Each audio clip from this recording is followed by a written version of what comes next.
O Brasil produz alimentos de forma sustentável e é preciso mostrar isso para o mundo, não é mesmo? Esse é o tema do nosso bate-papo com a Ellen Estima Lazari, que é gerente do Serviço de Inteligência em Agronegócios da CIA Sustentável. Ellen, seja bem-vinda. Muito obrigada. Obrigada pelo convite. Eu que agradeço a sua participação. Sustentabilidade e agronegócio são assuntos que andam juntos, né, na nossa produção de alimentos.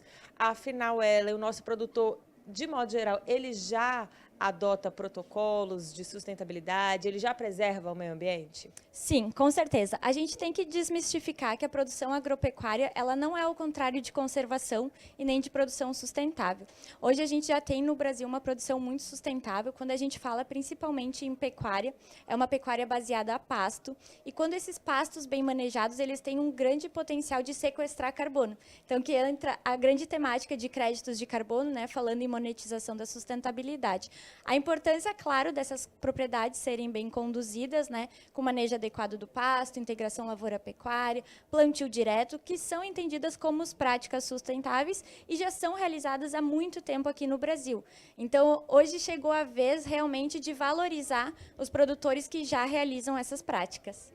Você falou aí do mercado do crédito de carbono, né? Hoje é voluntário. Vamos só explicar como funciona para o nosso telespectador. Sim, com certeza. O mercado voluntário não quer dizer que o produtor não possa receber por isso. Na verdade, quer dizer que a gente não tem uma regulamentação sobre esse mercado. Então, governos não conseguem participar disso e não há uma regulamentação jurídica, principalmente por questões de duplicidade. Por exemplo, um produtor vender para mais de uma empresa que poderia ocorrer. Então, a ideia da regulamentação é para regulamentar essas questões jurídicas, evitar as questões de duplicidade e, além disso, ter um preço, né, padrão para os créditos de carbono. Hoje eles são conforme os projetos. Então a ideia é muito do mercado regulamentar isso. E que outras práticas, assim, vocês até na consultoria, né, veem que o produtor tem demandado mais para se adequar à preservação ambiental, para produzir emitindo menos CO2?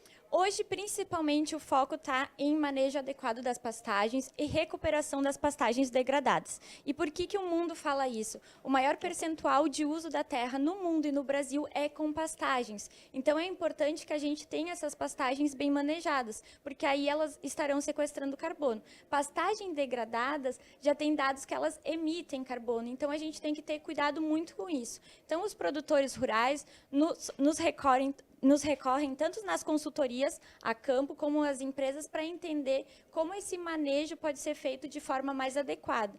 Além disso, a gente tem uma implementação de outras tecnologias, como integração lavoura-pecuária. E o Plano Safra priorizou bastante essa questão ambiental, né?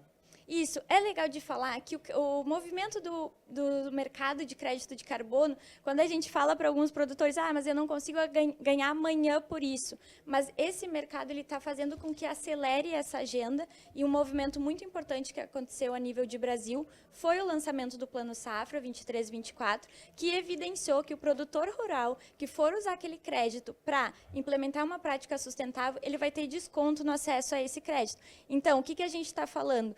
Ao implementar práticas sustentáveis, eu acesso um dinheiro de forma mais barata, né? Já se fala em redução de 1%. Então, isso é muito legal, porque mesmo que o mercado de crédito de carbono ainda não esteja plenamente acontecendo e regulamentado, o produtor já começa a ter essas diferenças de como a sustentabilidade vai influenciar na monetização. Tá certo, no longo prazo, essa é uma tendência, né? Logo mais a gente deve ter a regulamentação desse mercado também.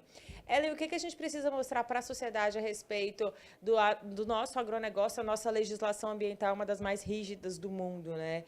Falta, às vezes, essa informação chegar para a sociedade. Muito. Nós, como do agro, a gente tem uma preocupação em produzir bem, mas a gente comunica geralmente muito mal. A gente não comunica a nossa forma de produzir, que é sustentável. Se for comparar, o nosso código florestal ele é super robusto, complexo, e a gente preserva conforme os nossos biomas. Só que essa nossa comunicação é como vou usar o exemplo da carne. Como é vendido uma carne, claro que agora a gente já tem agregação com selos, marcas, mas de forma geral em açougues é a carne in natura, sem nenhuma informação de como ela foi produzida. Então, essa comunicação, essa narrativa sustentável que a gente precisa comunicar, tanto para as pessoas da nossa sociedade brasileira como do mundo. Tá certo. E que recado você pode deixar assim para o produtor que ainda não pensou nessa questão de sustentabilidade, ainda está se adequando a algum protocolo ou tem alguma dúvida ainda, algum receio? O principal recado é: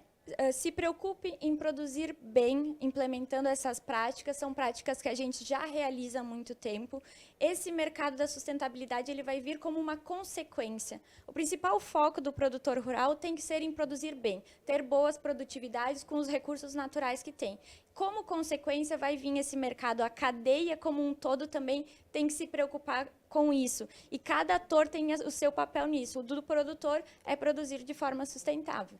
Tá certo, Ellen. Muito obrigada pelos seus esclarecimentos aqui ao SBT Agro. Muito obrigada. Até a próxima. E você continue ligado na programação do SBT Agro aqui direto da Expo Inter, no Rio Grande do Sul.